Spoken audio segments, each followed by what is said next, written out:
Hello and welcome to the Allplane Podcast, where every week we explore different aspects of the aviation industry in the company of some of its most experienced, knowledgeable professionals.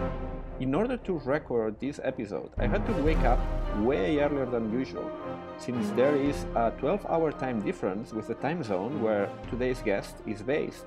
But I think it was well worth it, because today on the show we are joined by the manager of a very unique airline. Air Chathams is a unique airline both because of the composition of its fleet and because of its network. It is the only airline left in the world to operate a fleet of 1950s Convair 580 aircraft on regular commercial services. It is also unique because it acts as a lifeline and a link to the rest of the world for one of the most remote and isolated communities anywhere in this planet. The Chatham Islands are a tiny archipelago, several hundred miles off the coast of New Zealand, located right in the middle of the so-called Roaring Forties, where the South Pacific and the Antarctic Ocean meet. But also because Air Chathams is a family affair that has grown organically over the last 3 decades to cover a network of very interesting destinations in and around New Zealand. Dwayne Emeny, our guest today, is the second generation at the helm of Air Chathams. We're going to talk about what it takes to build an airline in this part of the world, the story of its vintage fleet, which includes also a Second World War era DC-3, as well as the modern part of its fleet and the plans he holds for the future of his airline. And more generally, we're going to talk about the uniqueness of the destinations Air Chathams flies to. So without further ado, let me welcome Dwayne to the podcast. Hello, Dwayne. How are you? Very good. How are you? Very good. So you are joining us today from literally the other side of the world, from That's right. Auckland, New Zealand. Auckland, New Zealand. Although you are originally, your company is originally based in an archipelago that it's even more remote than New Zealand. It's called the Chatham Islands, and it's 400 miles east of New Zealand's east coast, right? That is correct. It's a very isolated island population, 400 nautical miles off the east coast of mainland New Zealand, a place called the Chatham Islands. And it is an island population that really has a very strong fishing and agricultural industry. So it's predominantly export products into mainland New Zealand and internationally. So it is a small island with a small population, but it actually has a very large GDP per capita based on the products that are harvested from that island. Mm-hmm. And I guess your airline plays a role in this export activity, because you basically, and that's the reason we have you here, is that you operate the local airline in the islands. And that's an airline that caught my eye a couple of years ago when I was writing an article for CNN about vintage airliners that are still operating. And I came across this airline called Air Chathams that you still operating, one of the few, if not the only one, the only Convair 580 that is still operational. Right, so that's a 1950s aircraft. You also have a DC-3, and then you have some other more modern aircraft like an ATR and I think some Saab turboprops as well. So can you please tell us a little bit about this airline and how it started and the type of very original, unique fleet that you have? Yeah, absolutely, no problem. So yeah, it is a very unique airline that we operate. The airline started in 1984. It was my father, Craig Emeny, that started the company. He was actually living on the Chatham Islands. He was working for another very small airline at the time, and providing an air service between the islands. There's a main island which is called Chatham, and then there's another smaller island called Pitt Island. And there's two fishing communities on both of those islands. So his job at the time was making sure that the islands were connected and people could go backwards and forwards using a Cessna 185, a very small airplane. And he would land on all sorts of grass airstrips on both islands and transport cargo and, as I say, people and everything you can imagine, actually. So he spent a lot of time on the Chatham Islands, and he got to know the people, and he could see that there were some real issues getting product into the mainland of New Zealand. The air service at the time was very unreliable. It was subsidised by the government, but it was quite infrequent, and as I say, the reliability was affected for a number of reasons. Weather was difficult getting to the Chatham Islands because of its remoteness, and also ultimately because it was a subsidised service. The priorities of the airline providing that service were really elsewhere in their own network. So. Can I stop you here for a second, because the islands, I wanted to ask you, the islands, as I checked a little bit about how they are, you have about 600 people living there, something like that? Yeah, that's right. So the resident population currently is 600 people. 600, not 600,000, 600, 600. That's right, 600, that's correct. Yeah, so just to give an idea to our audience of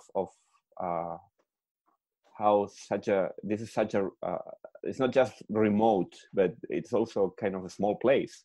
So it's just like a village in many ways, right? Absolutely. It's a community that everyone knows everyone. Yeah. It's made up of a number of large family groups, really, and those family groups hail back to the first settlers of the island in the late 1800s. So it is a very small community, very close community, and very proud community. Mm-hmm. And how are the islands like? What's a sort of environment there? The landscape? Yeah, it's very rugged landscape. It's in a part of what we call the Roaring Forties, so it's 40 degrees latitude, and that brings some reasonably strong weather. We have very strong winds. The temperatures do get very cold, although we don't really have anything in the way of like heavy snow or frosts, but it is quite cold with the wind chill. The wind chill factor from the south is very cold, because basically there's nothing between Antarctica and us when it comes to the winds. So it does pose some challenges living on the island, and it certainly poses some challenges operating airplanes there. Mm-hmm. Interesting. So I'm gonna post a link. A few links if I can find some, and transcript on the show notes, so that people can see how they look like. I just had a look on the internet earlier, and I found it really, really interesting. I really have a thing for this sort of unique remote places, so that's something definitely to check out. But yeah. Sorry, I interrupted you when you were explaining the story of the airline. So basically, your father realized that there was a market gap, or there was a need in the islands for better connections to the New Zealand mainland, right? Correct. Yep. Mm-hmm. And that's what he said. Yeah, he founded the airline. So, yeah, the with the help of the Chatham Islands people and some of the that he'd developed a relationship with during his time there, he was able to invest in a very small aircraft. It was a Cessna 337. So they had a nickname called a push me pull you. It was a centerline thrust aircraft with one engine at the back and one engine at the front. So effectively, it was a multi-engine aircraft, but on a centerline thrust. And he used that aircraft between Chatham Islands and Pitt Island, but he also started flying charter up into mainland New Zealand to a place called Gisborne and Napier, which is on the Hawke's Bay and the east coast of the North Island of New Zealand. Mm-hmm. Yeah, I'm just checking now this aircraft, the Cessna 337. That's quite interesting configuration. As you said, one engine at the front, one at the back. So that's right. So wow, sort of. Did they work at the same time, both engines? Or absolutely. Okay. Yeah, yeah. No, they always had one, and I guess if one stopped, then you still had one left, but I don't think it would get you very far. Uh-huh. Interesting. I'm going to post a link as well to the show notes. So then he set up this small airline with it was a one aircraft airline, and from there he kept growing it, I guess. Yeah, basically the demand for product off the island grew, and as that grew, so did Air Chathams, and ultimately, that takes us through to 1996, where Air Chathams purchased our first Convair 580, and that was when we introduced that airplane into our fleet.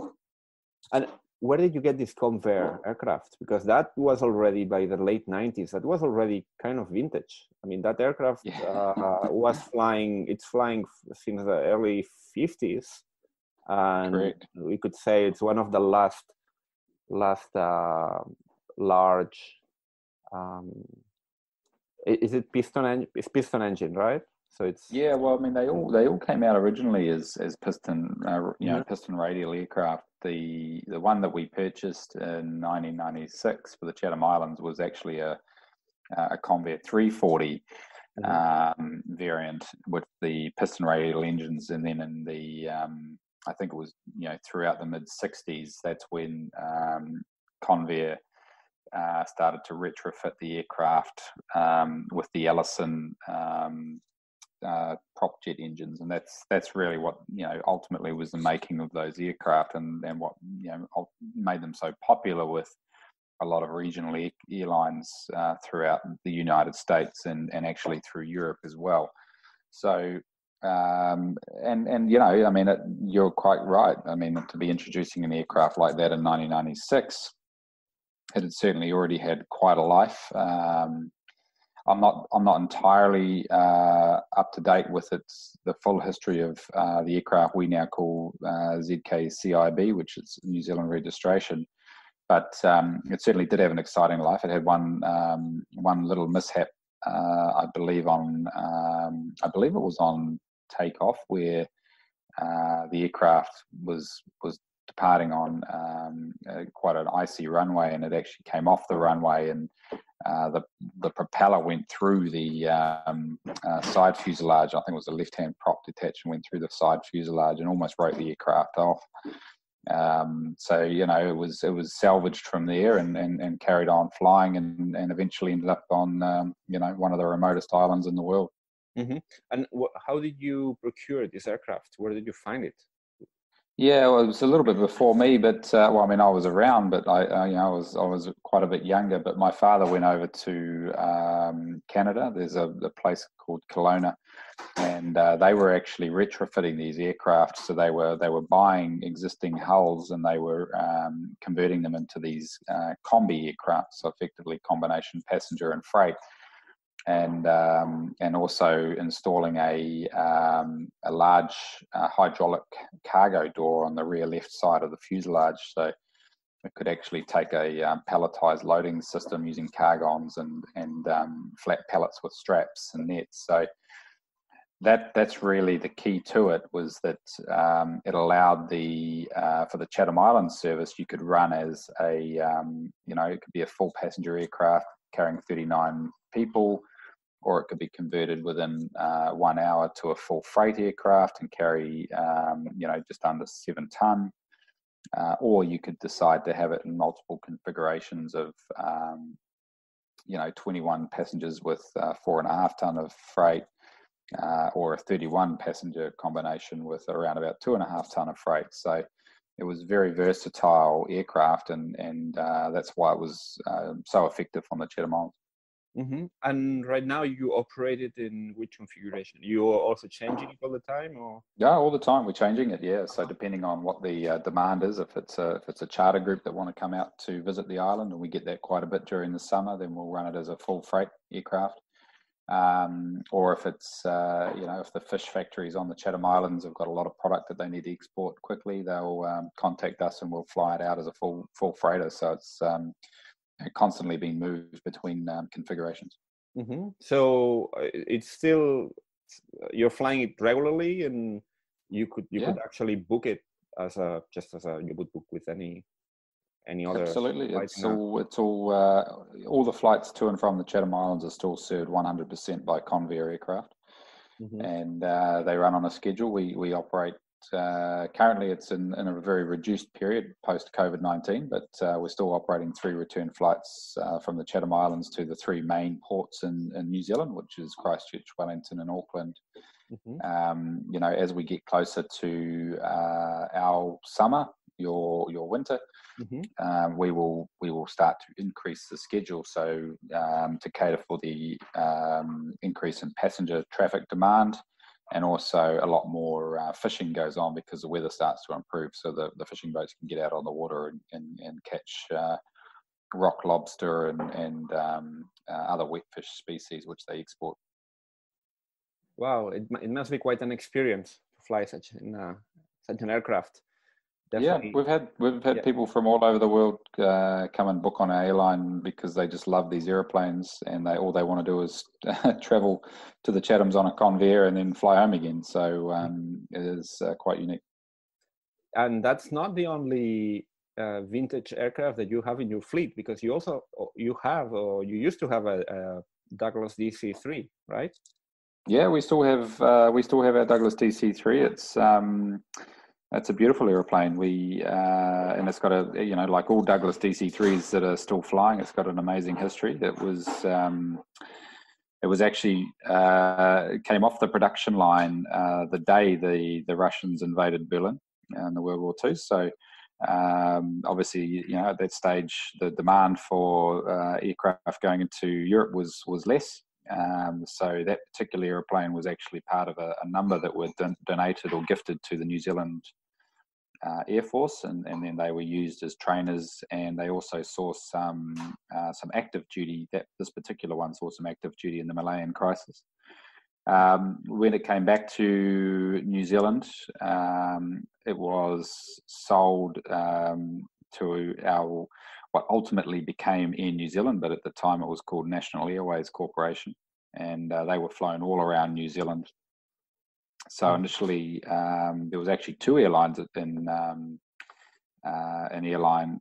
New Zealand rather that were flying DC-3s, and National Airways Corporation were actually in quite a heated competition environment. So they upgraded the aircraft. They implemented what they call the Skyliner mod. So it was soundproofing and improved cabin interiors and larger windows. So that's the shape that the aircraft is in currently. From there, it went on lease. It did some flying for an airline in Samoa, which is in the South Pacific Island. Came back to New Zealand. It was used. Initially, the plan was to use it to fly tourists around the country, but then it was actually converted to a agricultural aircraft. So it was spraying fertilizer on the farms around New Zealand, in certain parts of New Zealand. After that, it was a freighter. They pulled all the hopper equipment out for the fertilizing work, and they turned it into a freighter. And it was flying between the 2 islands, so the North Island and the South Island of New Zealand.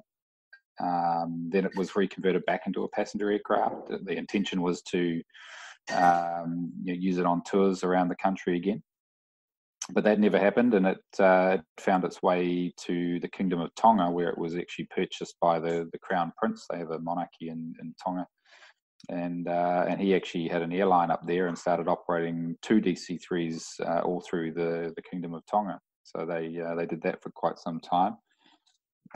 That's really how we came to get our hands on the aircraft. Is that we took over the air service in Tonga, as we called it Chathams Pacific. It was a subsidiary of our main airline, and we purchased a hangar so that we could do our airline maintenance at the hangar in Tongatapu. There's an airport there called Fuamotu, which is their international airport, connects the kingdom with the New Zealand and other countries, Australia, and through the Pacific. And in the hangar was the Douglas DC-3.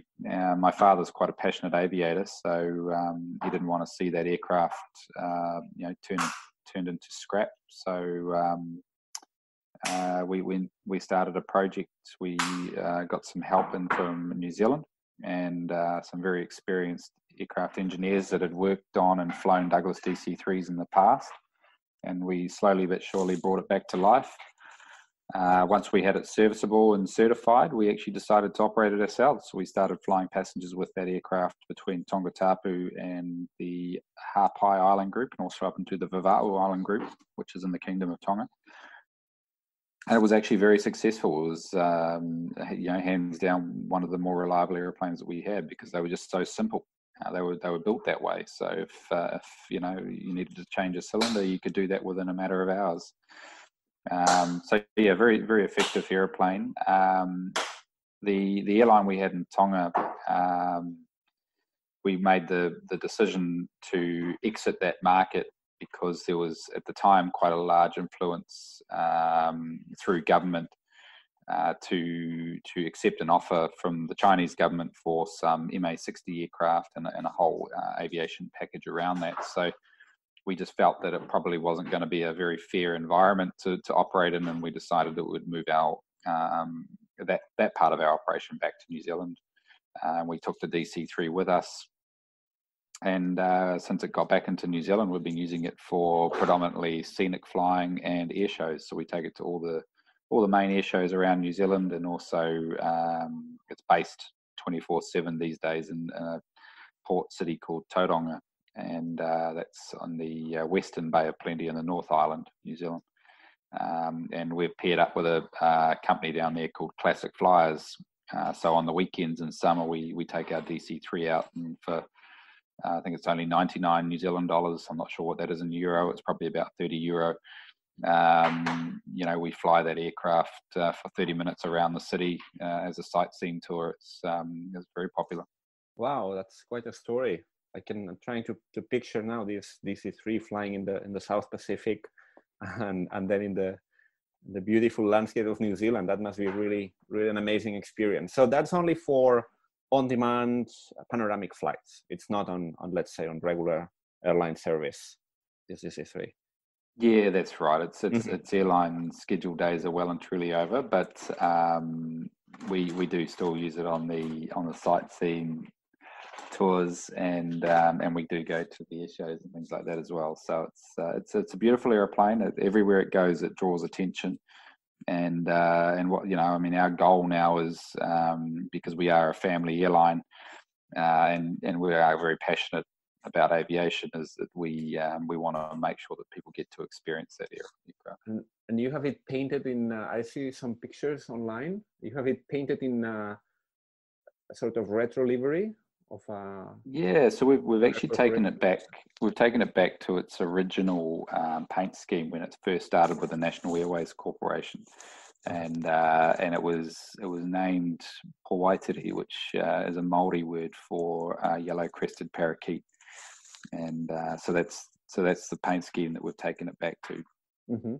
And I can see you also have other aircraft in your fleet. I mean, I don't want the audience to have the impression that your airline is kind of like a flying museum. I mean, you have some modern aircraft as well. You have an ATR 72 as well. You have some Saab 340s, virtual Metros, Cessnas.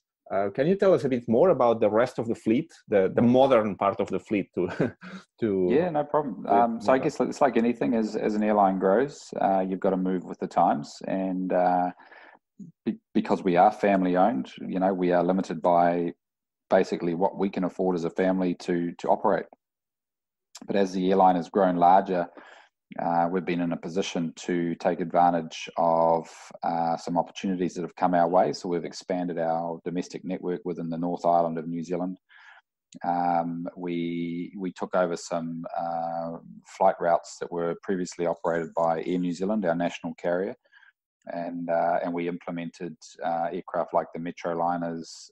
We bought into the Saab 340, which has been an extremely effective aircraft for our airline.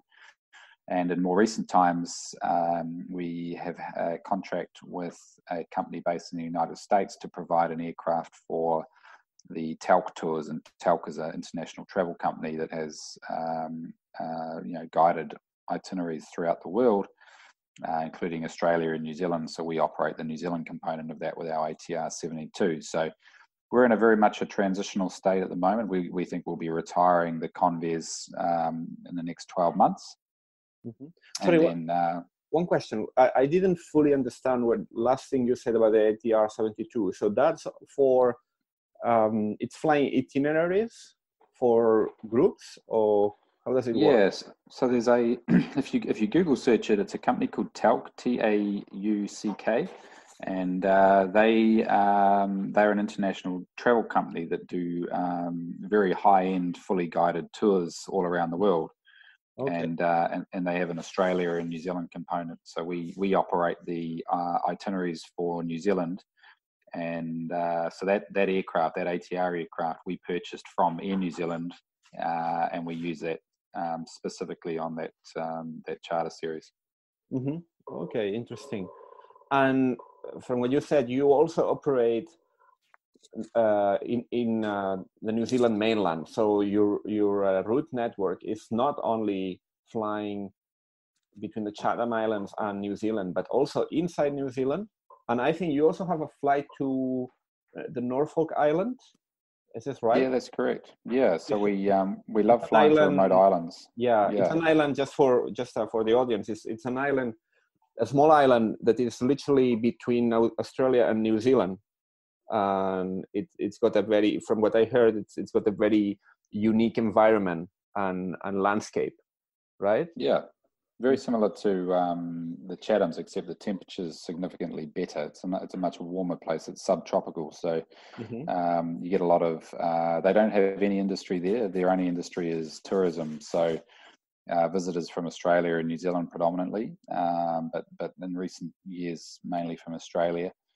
And yeah, we operate the Convair 580 from Auckland to Norfolk. So interestingly, that's exactly the same sector distance as the flight from Auckland to the Chatham Islands. And even more interestingly, if you flew directly from the Chatham Islands to Auckland and you carried on flying for another 580 nautical miles, you would land in Norfolk Island. So go figure. We decided that was a route that was purpose built for the Convair. Mm-hmm.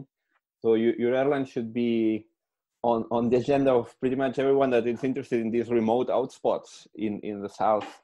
Yeah, I think so. I think it's you have a very unique destination network. Yeah, so probably for at least the next 6 months you can operate on fly on a very unique airplane to a very unique place. Mm-hmm.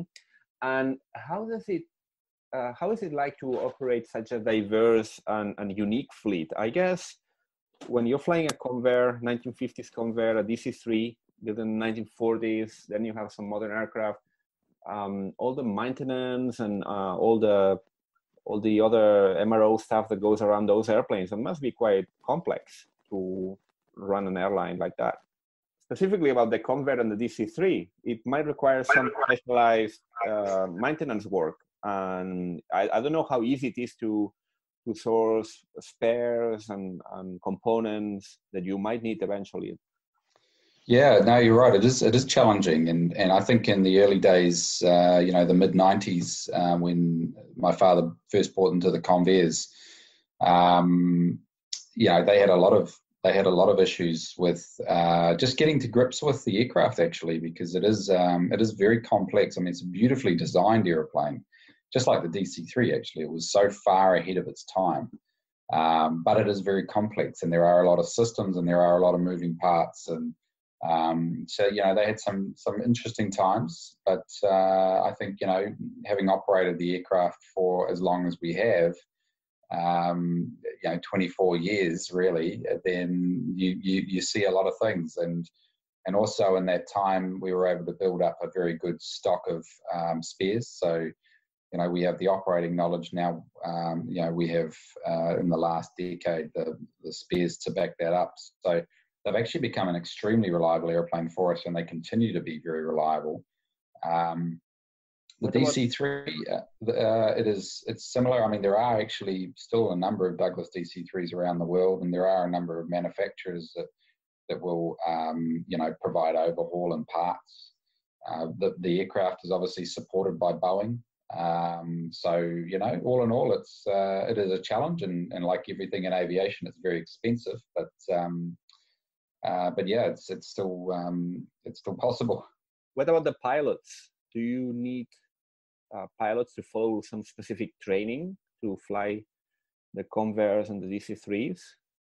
Yeah, absolutely. So we operate in accordance with our regulator. So that's the New Zealand Civil Aviation, and most of the framework of those rules come from ICAO and FAA. So it's very similar worldwide with a lot of Western countries in terms of how those aviation industries are regulated.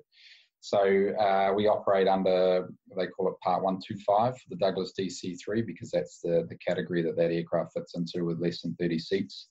So that is operated to a very high standard of training. To give you an example, like anything, if you want to fly that airplane, you have to do a ground school. You have to complete that. You then have to do a type rating, which consists of around about 5 hours of flying in the actual airplane. That's running through a whole scenario of emergency and abnormal events. And then you have to go into line training, which, depending on whether it's initial or upgrade training, can be anywhere from sort of 10 to 15 hours, online. So that's under Part 125. Then with the Convairs, it's even more thorough with under Part 121, which is your large aircraft category, because it's over 30 seats and a payload of greater than 3.4 tonne. So it's a ground school that consists of around 2 weeks in class. Then you go into simulators. We have one of only 2 fixed-base Convair simulators in the world that's based on Chatham Islands. So you end up as a pilot, you'll spend probably about 2 weeks in the simulator doing exercises. Then you'll get into the airplane itself. Complete your type rating, because there's some things you can't do in a fixed-base simulator, so you'll complete your type rating in the airplane. And then you go online under line training for 100 hours, 100 flight hours or 75 flight cycles. And then at the end of that, if you've completed all your exercises and you make the grade, then you'll be signed out to fly with on regular lineups. So it's very very thorough in terms of our training standards, and it has to be, because you've got a lot of responsibility. Yes. Well, I guess there's not that many pilots out there that have followed all these procedure. It's a pretty exclusive club. Yeah. It's my father and I both fly the Convair, and we both fly the Douglas DC-3. So he still flies it. I haven't flown the DC-3 for a couple of years now, but yeah, I mean, they are complex airplanes, but they're great fun. Wow. Convair 580 is still my favorite airplane to fly out of everything, and I've flown Metroliners and Saabs as well. So yeah. Mm-hmm. Wow. So they can find you at the rudder when people come into board. Very good. And just one question that is inevitable these days is about the pandemic that we are living. You are in one of those parts of the world that have, let's say, they have best managed the whole situation, and so I guess you are now getting to normal or almost close to normal. Yeah, it's getting normal in terms of our domestic environment. We have a level scale, so it goes from level 1 to level 4. Level 4 was lockdown. Level 3 was not much different than lockdown. Level 2 was a lot of those restrictions were lifted.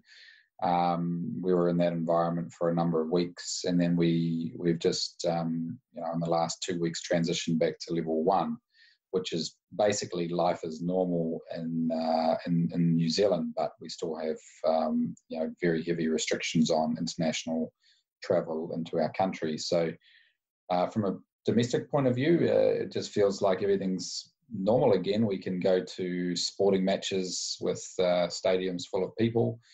We can get, obviously, public transport. There's no restrictions on that. There's no social distancing mandated on aircraft.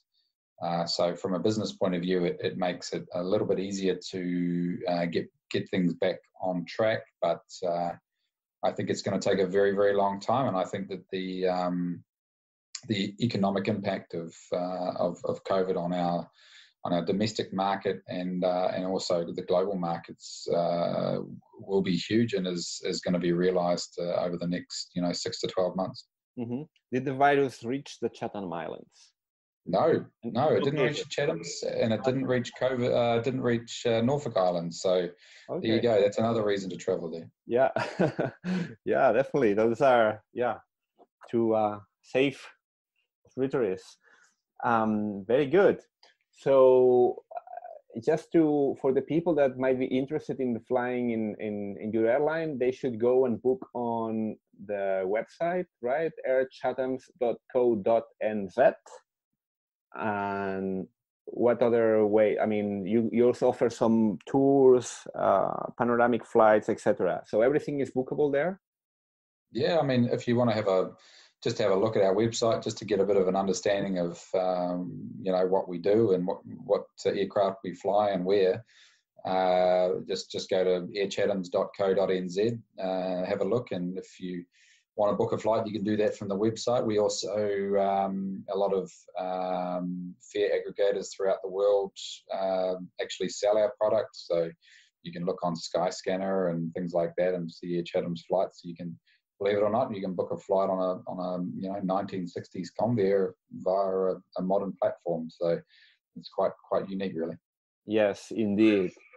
And I'm gonna post a link on the show notes. So it's airchathams.co.nz.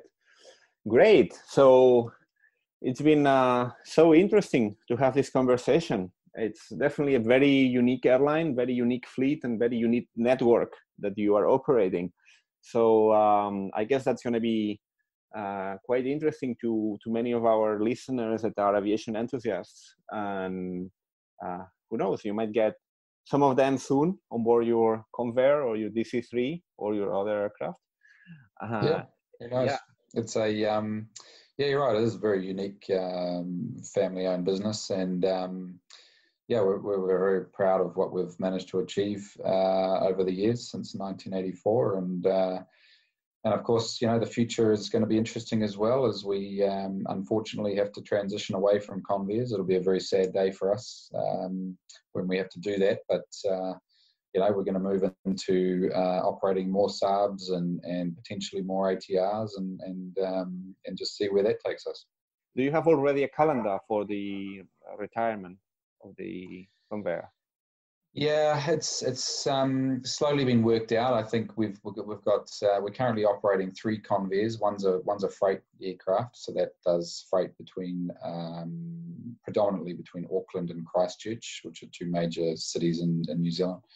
And then we have 2 passenger aircraft, the combination one that I've spoken about mainly, and also another aircraft which we purchased from an airline called Era Aviation, which was based in Alaska, and that was a 50-seat Convair, and it was passenger only. But we call it Kiwi ingenuity, and we installed seat bags, and we've actually managed to make that aircraft quite effective at carrying both passengers and freight. So so we're still operating that aircraft as well. What we think will happen is towards the latter part of this year, we'll reduce our fleet to 2 Convairs, and by around mid next year, we'll probably retire both of the Convairs, so we won't be operating any more in our fleet.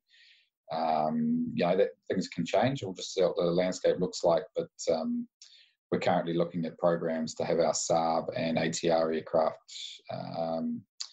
upgraded to fly the oceanic routes out to Chatham Islands and Norfolk Islands, so that they can start to operate on those predominantly Convair sectors.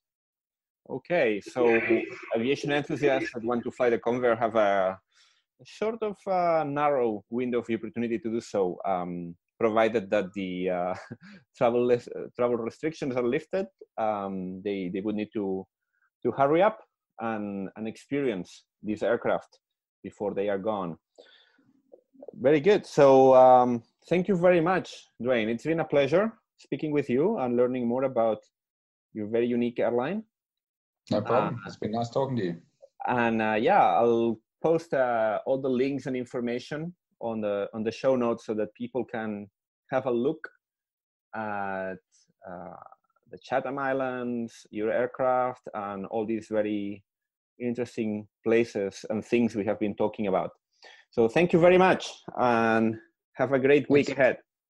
Thanks, Miguel. You have a great day, and I'll nice chatting with you. Thank you.